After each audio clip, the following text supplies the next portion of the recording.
Yeah, absolutely. But I think the fact that KRU have been so dominant against the Brazilian teams in the past, it's probably just someone you want to stay away from. And if you are scrimming them, it's going to be an ascent or something. You know, nothing really out of the ordinary. Unlike that, how did xand get away with 2 to start that out? FURIA dominating the early fights and looking at a 4v2 now. Yeah, they had a heavier stack in towards this A site as well, and now you're looking at the remaining 2. Now this is similar to the last round. As much damage as KRU can hope to achieve. Make it so that there's some repurchases, make it so that your rebuy is going to be strong. Every single player, though, is coming in from Dish. And I don't think anybody's going to be expecting this. Straight through the nebula they go, looking to try and pick them apart. It gives an opportunity. They all lined up for a second. Storm, but with 1 health, I highly doubt you're going to be deploying it. You'll play the Sheriff instead. Yeah, he's head over to his teammate. And there he is. Mazin finding the kill. Will get traded out in response. Again, bear in mind there are some weaker weapons here for FURIA, but they do still have a man advantage, even if he is on just a slither of health. It's going to be the rotation coming through from KRU, trying to reposition, find themselves another opening, and they also have to go and get the spike. Yeah, that's one of the big problems for them right now. Luckily, the aggression is kind of tapered off towards that B site, so the spike can be recovered and brought where, though? That's the problem. They were looking for a little bit of A-site control. They're going to move through Dish, but FURIA still have a trap wire there. That's going to be free information. Oh, no, that's going to be free information. And Mazino has no idea that there's a player. Oh, he does. He suspects it's a double push. They've done it too often, but FURIA still get away with the kill, leaving keznit and xand to do it all in a 2v3. And they're running out of time. Going to be able to get on to the plant. xand still getting kills, even with just 1 health. And now it is left all onto keznit to try and clutch this one back. Not on his usual age. He's actually going to pop himself up. His opponent's been launched up into the air, flying through the sky, QZK. But they're still both over on Dish. And he has an inkling there coming from the other direction. He's got to be careful as they look to try and drop down. The sound cue will give it away. Sprays down the first, but the trade comes in thick and fast. QZK will give another round for FURIA. And bear in mind, they had, what, 3 pistols there? That's a pretty good round. That's an incredible round for FURIA. Again, with the context of the pre, if they can manage to up the pace and push into a site, or shut down that push, but neither happens.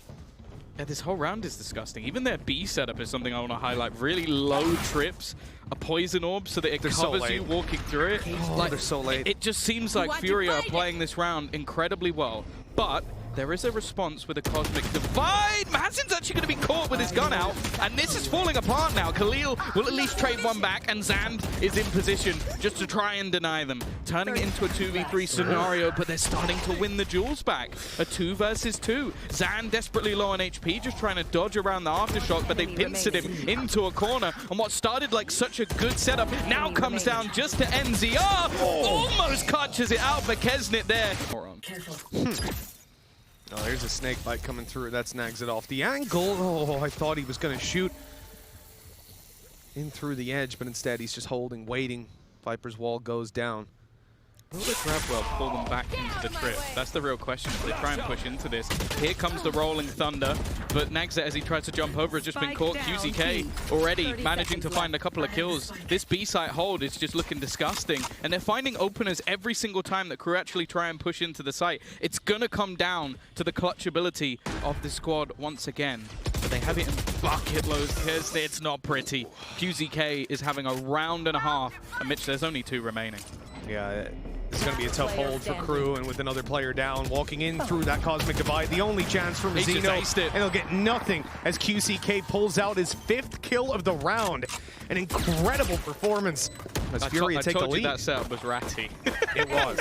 Oh, it was. The amount of play. This is the 2nd time we've seen them go towards main, but nagZ wants to run it down, and he will eliminate xand, leaving Khalil in the corner. Good for 1 at least, and a little bit more. Not a bad performance. All things considered, but it will be an upgrade of a rifle for KRU at least. And with the 2v3 that they've got, that operator, that was in the hands of Klaus. In fact, Mazino wants to go join him to pick it up instead. I don't know he's going to make it across. This spot actually becomes, I was going to say, a little bit awkward for Mazin. So I'm glad that he falls out from there, because that really hasn't gone too well. There is a flank coming through from Dish as well as the weaponry is slowly retrieved. The problem is the more time that is taken here by the side of FURIA, by the time of KRU, the more screwed FURIA get. Now, they are actually watching this with an operator, but the timing could be awful. He's starting to sneak his way around the back of the site. I think he's dead for sure. NZR just catches him in the open, not expecting him to come through that late, and they just clean this up all too easy. I like the idea from KRU. I think, again, we see that quite commonly, the sort of fault line combination with the gravity well behind it. The problem is, again, FURIA just seem to have adaptations for all of these things. Yeah, most definitely. I think doing. And, well, NagZ is already in their spawn. This is an incredibly fast pace. A player who previously pushed up on A main, and now he's going to have 2 players close with no idea that he's already here. He catches one off guard, nice and easy. Even good for a second as Khalil falls. Sure, the info will be there to play with for FURIA, but KRU have got the advantage. Yeah, they've got themselves an afterplant, a deep Viper's pit, so it's very difficult to actually get anywhere near the site without having to bypass Klaus on the way forward.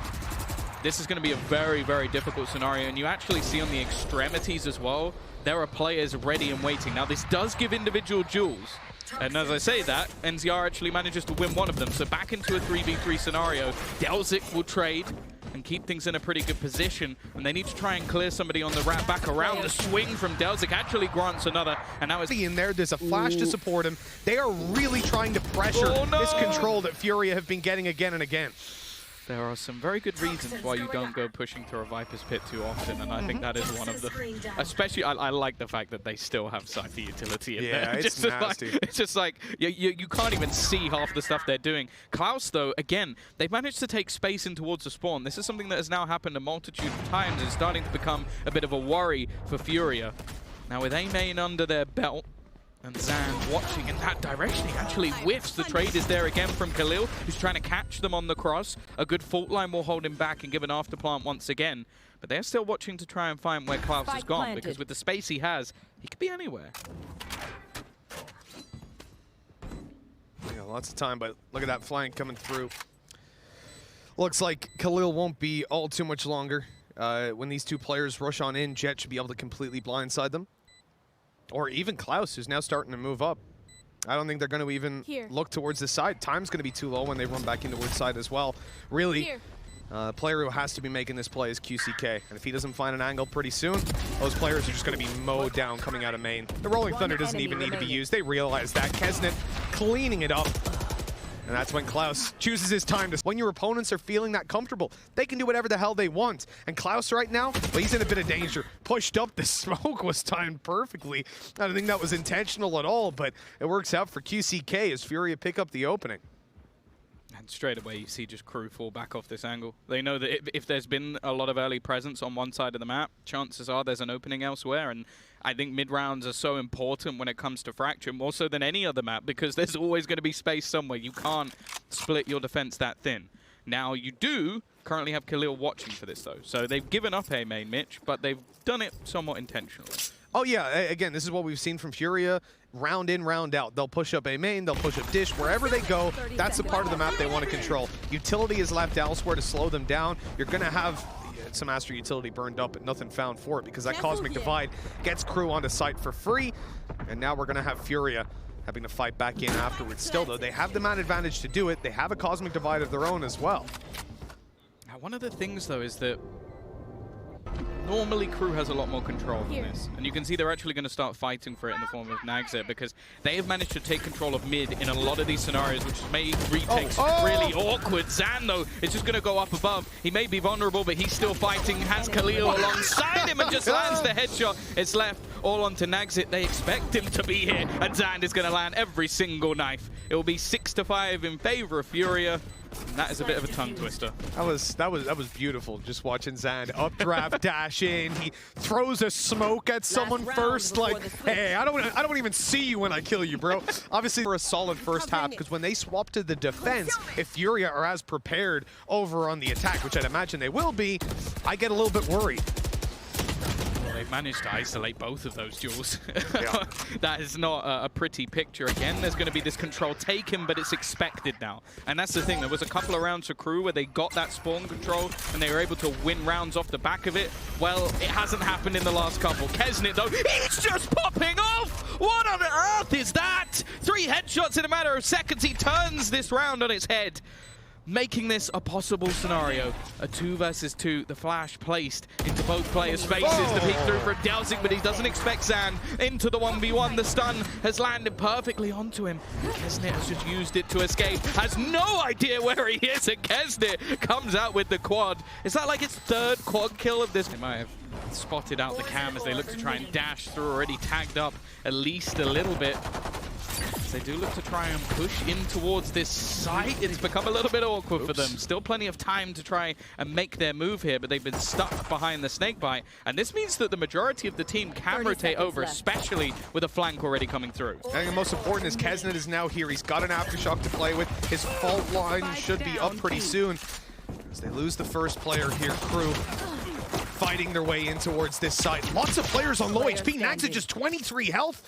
Oh, this is tough. They know where he's coming from as well. No opportunity to deny that plant. He's going to have to make his way through sewers here and try to catch them off on a different angle. But Tom, look at the HP of his opponents. If they play this one together, they might be able to trade it out, but they've got to be so careful not to be caught off guard. Yeah, the thing is now, though, the spike in their favor, they don't even really need to take any risks. It's up to nagz to try and find what is a very awkward position, and it may have just got that little bit worse, having to take the extra time to get rid of the pin, and, well, they're actually running straight towards him. QZK, what's just happened there? A complete misread of the scenario. Maybe looking to try and get this one to half. Just going to have to try and hit the instant headshot, and it's not going to be happening. Mazin ends off of it. And you'll see they already have a Viper's Pit to play off. Look who's... Oh, no! Taken down through the cage. xand had a really nice timing on that, but didn't have a nice finish to it. Yeah, and the Warriors on this map in particular, that the information that's just been picked up for free off that one kill now basically tells them exactly what the plan was for FURIA. So they have to almost attempt to try and rethink this or bait their opponents into something else.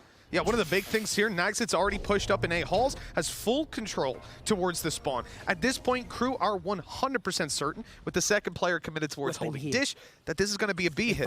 Those players are on edge and ready to pounce the second the FURIA start to make their way forward. And it's going to be, again, that Viper's Pit coming through. This can open up the opportunity, as we discussed before, to make it in towards the spawn. But they've already eliminated Mazino. Now, there actually might be an opportunity for FURIA to get to the site. Unfortunately, though, they've lost a player in return, and the time really is starting to tick away. 10 seconds for them to try and get something done, but they're just beginning to land every single shot, even looking for a kill onto a teammate. It is this man, though, remaining. keznit in a 1 versus 2. He's been killing anyone that's put into his path so far. They peek him together. 11 HP. Fine. We got to look at KRU and what they're attempting in the early round, because we've had a lot of aggression out of them, but now they seem to be stagnating a little bit. That's not always a bad thing, though, because they're looking to get nagz to pick with that operator. He's just not finding any opportunities just yet. xand is already deep within the site. They've used that Rolling Thunder to try and take some space, but again, we're looking at these ciphers. They've just been incredible throughout this map. Both players, obviously in the first half, we saw the same from QZK. The thing is, though, they've taken control elsewhere. QZK, mentioned his name, he only gets himself one, and now we have the counter Rolling Thunder. The spike, though, is still not made it in, and it doesn't even seem to matter that the stun came in onto Khalil, because he's just landing the shots anyway. Left into a 2 versus 2. Make that just 1 as the spike looks to be planted, but his teammate's so far away, he can't actually risk this. If he died, there would just be the diffuser. It's better to just almost try and bait that clock a little bit longer. The NZR is walking as slow as humanly possible. The dash, though, pushes him in! So oh, that stun is beautiful! This site, you still have Klaus down below with the Sheriff we saw earlier on. They haven't cleared him out, so he's going to be good for 2. The drop down from xand deals with him eventually, but that's quite a lot of damage done for just a pistol, and the knives coming out for KRU to give them the advantage. This has got very, very scary. You've got xand and Khalil in this afterplan. Now, the weaponry is still a little bit weaker, and sure, you might have the knives available, but so low on HP, the flash is decent, but he completely misses. It's an issue for sure. The shot from xand's nice, though, and it's left all onto Khalil. The youngster trying to clutch this one out, but he can't quite land the shot. It's clutch keznit to close out another round for KRU. These faster paced rounds only seem to go in the favor of KRU, which maybe means FURIA should slow it down a little bit. Maybe. I mean, look, on that side, all the... Yeah, that one was for the nerds. Yeah. Let's put it that way. Yeah. But there's some people out there going, that's not going to go in a highlight package, you know? Exactly. It's, oh, look at this fault line. It's incredible. No one cares about that. We just want to see the headshots, and I think we're about to see a couple. NagZ again going to be forced out of position, but look who is hiding behind this box. Keznit hasn't been spotted. They know that the jet fell back. This is where he has an opportunity to strike and completely catch them off guard. He's good for the first, blindsided, but still takes down Khalil. A 3 versus 4 on the back of it, but FURIA needs to hurry up, and they've still got NagZ to deal with. Yeah, he's been dodging and weaving all of this time, just trying to avoid getting killed early, and finds the perfect spot to grab a couple of kills. Now NZR, 15 seconds. There's no chance that he manages to bring this back, and NagZ ends it with a triple. That when FURIA push in, they've only got a couple seconds left on their smokes, which then dissipate, leave them completely in the open, and the last second execute is completely ruined. That is exactly what we want to see in the early round, and right here, KRU getting away with another opening duel. NagZ good for one, posted back up, and Tom, he's still got his dash online after that engagement. He's so comfortable right now that he didn't even feel the need to bail. Yeah, he has support as well. You've mentioned that deadly duo along with the breach, just basically allowing him to reclaim extra control that he previously lost. It means that any of those peaks are nowhere near as risky. And, well, I think that one actually caught him in the face, but, you know, it happens sometimes. Now, this is FURIA really postured up towards Dish. They've got the control that they've been fighting for again and again. We saw it defensive side. Defensive side, they kept defending it, right? They were anchored down there. But now on the attack, I want to see how they're going to use it. And the biggest problem, as you said, the spike is alone. Sure, QCK is going to find the first, but they need to deal with NagZ, who's currently cutting off that spike rotation in. This becomes a pretty big problem for them to try and clear. Now, there is another fault line available for Mazin if he wants to try and make things a little bit more awkward. This is a Viper's Pit that's a slightly more common one. It allows you to drop down without too many issues. It's expected, though, however, it's clean. And xand is just going to double up as well, leaving Mazino left. He's got a neural theft, but I don't think it's going to win him the round. I do like the idea from FURIA. It still is very risky having Mazin go like that, but the fact is he didn't peek into any angle that NagZ would realistically be on until the Viper's Pit was already down on the site and players were pushing in. In reality, that translates to him either dying when he comes around the corner, or the most likely, and what happened, NagZ is looking at the site. He's trying to deal with those players because at this point he thinks, hey, no one's coming here. No one's starting to push up behind me. And even if he does die, his teammates have already made it to site, should be able to trade up against that operator. It was a risk, but it's something that paid off massively for them, as they'll clock up an 11th round, and of course, well, assuming Mazino doesn't somehow defuse that spike, which I don't think he's going for. Instead, he wants to make this costly. Trying to remove a couple of these guns, expecting them to just be hiding behind the dish, but they've actually gone all the way back. I think FURIA realizing how important their economy game is, but actually, hey. Task, man, until he hears his name, like, they could be screaming, rotate, rotate, BB. He just needs to hear NagZ, and then he's on his way. This is going to be tough for Delz. He's in a lot of... how is he still alive? He'll be taken down by Mazin eventually, but the trade is instantaneous from Keznit, who just leaves the site, content to play the retake that they want once that Cosmic Divide has gone down. And they're going to even waste a little bit more time, try to... Oh, no. Oh, NagZ, he's been waiting here all round, and now he won't get any opportunity to punish his opponent, who was just zipped away. Yeah, that after plant now becomes a little bit stronger as well, because they're going to have two players around A main with a chance to just spam this through. Leo waiting within the site, and NagZ just hoping for a pot shot, hoping he can bait someone out, but Khalil has some smokes of his own. I don't know if they'll expect him to just be sat on the spike as well. Like, it's a bit of an odd position, but his teammates have such a solid crossfire that could make things a little bit difficult. However, Keznit, again, has already managed to find one. He needs to do work with a classic, and he will hit himself a ding, but it's QZK. Play fracture. Oh my god, I thought xand was about to be caught off. The Blade Storm on the other side of the map takes down the hero of the previous round in the form of QCK. And as he has lost, the chances of overtime increase. KRU one step closer to their goal. Oh, maybe not for long. xand, he's got the smell of his opponents, looking to try and hunt them down. It's a Blade Storm on Blade Storm action. He still hasn't cleared out the bottom of the site. I don't know if he realizes. Yeah, he does. The thing is, though, it's still going to be very difficult, and his teammates peeking a little bit wide. This has become incredibly awkward. A trade back and forth Xand runs out of the knives, but it doesn't matter because Khalil's decided to pop off the youngster, looking to try and help them close this. It's left all on to NagZ. 1 versus 2. He gets the individual duel, but he can't quite fall away. They may have pocket picked this map into